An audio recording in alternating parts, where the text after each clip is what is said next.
কেন নাম কেটেছে? কোথার থেকে এলো লজিস্টিক্যাল ডিসক্রিপেন্সি?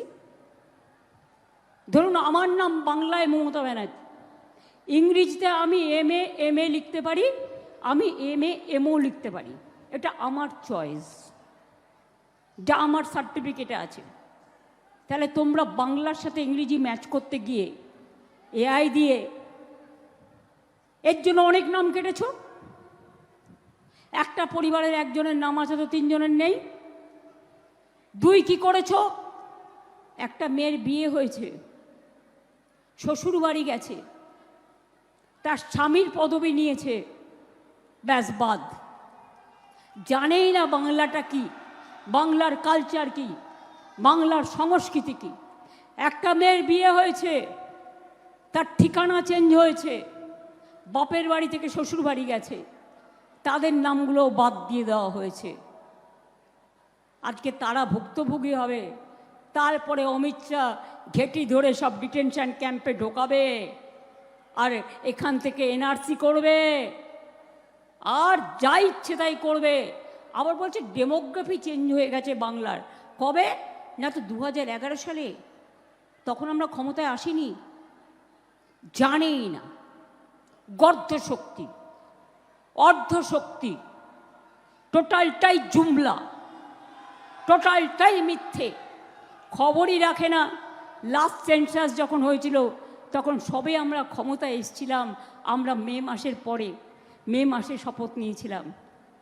আর তোমরা এত মিথ্যে কথা বলতে পারো? প্রচার করে বলছে জল স্বপ্ন আমরা দিই, তাহলে টাকা বন্ধ করলে কেন? পাইপ নিয়ে যাই আমরা, জমি দিই আমরা, মেনটেনেন্স করি আমরা, অর্ধেক টাকা দিই আমরা। 1 কোটি লোককে আমরা জল স্বপ্ন প্রকল্পে ঢুকিয়েছি। আগামী দিন সবার বাড়িতে জল, নলের জল পৌঁছে যাবে, এটা আমাদের অঙ্গীকার। আমরা 1,20,00,000 মানুষকে কাঁচা বাড়ি পাকা করে দিয়েছি। আগামী দিন যত কাঁচা বাড়ি আছে সব পাকা করে দেবো, এটা আমাদের অঙ্গীকার।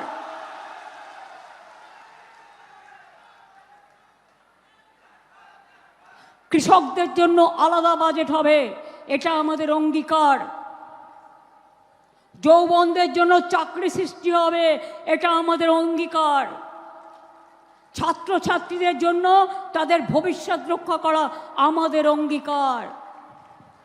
ওরা তপশিলীদের উপর অত্যাচার করে, ওরা আদিবাসীদের উপর অত্যাচার করে, ওরা সংখ্যালঘুদের উপর অত্যাচার করে। আর যারা ইসরায়েলে মারা গেছে, ভুলে যাবেন না, অর্ধেক হিন্দুও মারা গেছে, অর্ধেক মুসলমান মারা গেছে, আদিবাসী ভাই বোনও মারা গেছে, তপশিলি বন্ধুও মারা গেছে। আমি বলি সত্যি যদি লড়াইটা করতে হয় সামনাসামনি করো, লুকিয়ে লুকিয়ে করছো কেন বাবা? তৃণমূলকে বলছে চোর। এখানে একজন বিজেপির নেতা আছে, বিজেপি পার্টি থেকেই তাদের বিরুদ্ধে তদন্ত দাবি করা হয়েছে, তার কাগজপত্র তো আমার কাছেও আছে, ভদ্রতা করে রেখে দিয়েছি। চোর তৃণমূল নয়, বিজেপি হচ্ছে সমস্ত লুট করেছে, দেশের শেষ করে দিয়েছে। কালকেও 220 টাকা গ্যাসের দাম বাড়িয়েছে। অটো চলে, অটো সিলিন্ডারের দামও বাড়িয়েছে। এরপর ইউরিয়ার দাম বাড়িয়েছে। আগামী দিন ফার্টিলাইজার কোম্পানি আমাদের এখানে আমরা করবার চেষ্টা করছি, যাতে ওদের ওপর নির্ভর করতে না হয়, চাষিদের বেশি দাম দিয়ে ইউরিয়া কিনতে না হয়।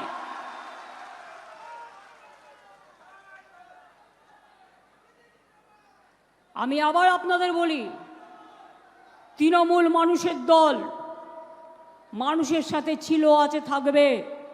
আর আমরা যেটা বলি আমরা সেটা করে দেখাই, আর বিজেপি যেটা বলে সেটা ইলেকশনের পরে ভুলে যায়। বিহারে ভোটের আগে চুপি চুপি ঢোকালো 8,000 টাকা। এখনও শুনছি কারো কারো গরিব লোকেদের কাছে ব্যাংকের অ্যাকাউন্ট চাইছে। খবরদার দেবেন না, যেটুকু আছে সেটাও নিয়ে নেবে। ভুল করবেন না, ভুল করবেন না।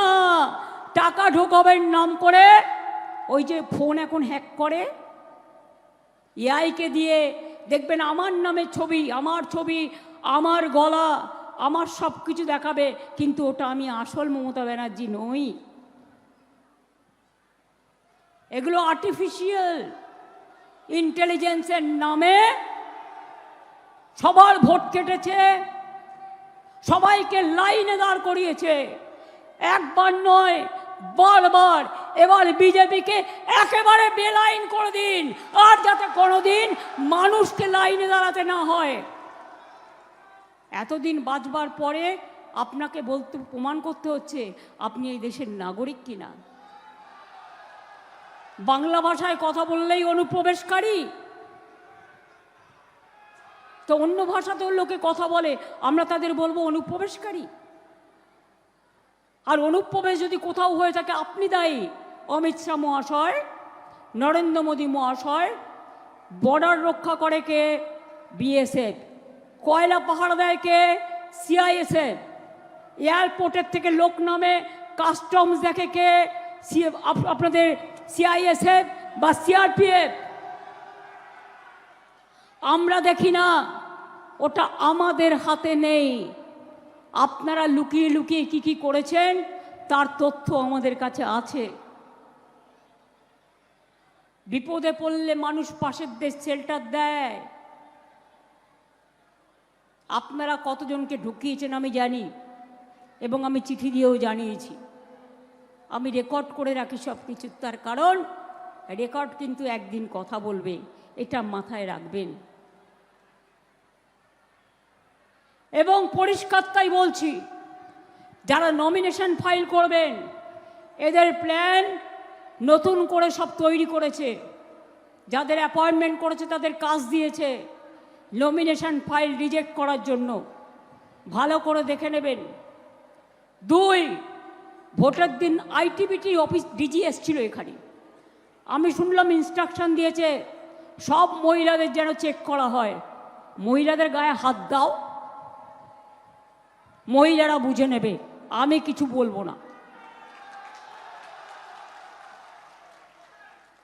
এত ভয়, মা বোনেদের এত ভয়।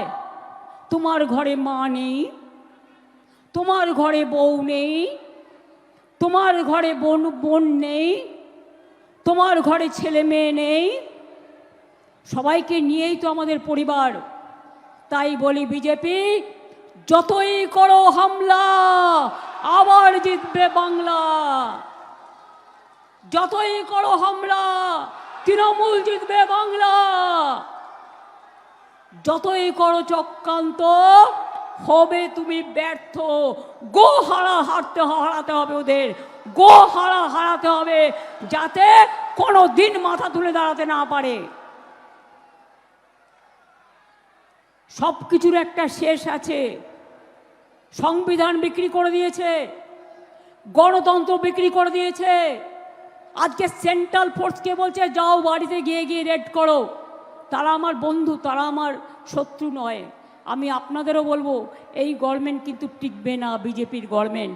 এই 2026-এই ওদের পতন হবে, জেনে রাখুন। কোনো দিন কিন্তু কোনো নিরপেক্ষ এজেন্সিকে কোনো সরকার এভাবে কাজে লাগায়নি। এবারে আপনারা যা করেছেন তার কোনো তুলনা নেই। আপনাদের তুলনা আপনারা নিজেই। আপনারা আইএসএ ভাগ করেছেন, আইপিএসে ভাগ করেছেন, ডব্লিউবিসিএসে ভাগ করেছেন, ওয়েস্ট বেঙ্গল পুলিশ সার্ভিসকে ভাগ করেছেন। লজ্জা করে না? প্রশাসনকে বিশ্বাস করেন না? উকুন মারছেন, নিজের লোক খুঁজছেন। যাকেই খুঁজুন সবাই বাংলার লোক, সবাই আমাদের লোক। আর বাইরে থেকে যতই পাঠান অবজারভার, শূন্য হবে বিজেপির দরবার। মানুষ ভোট দেবে, অবজারভার ভোট দেবে না।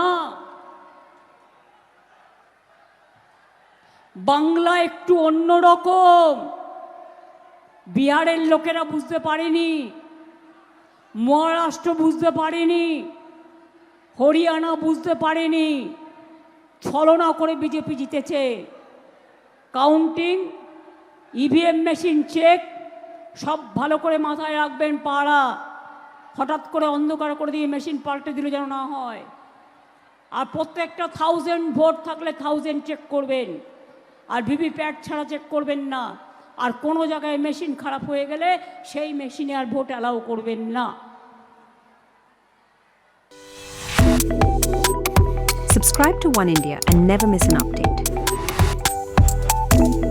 Download the One India app now.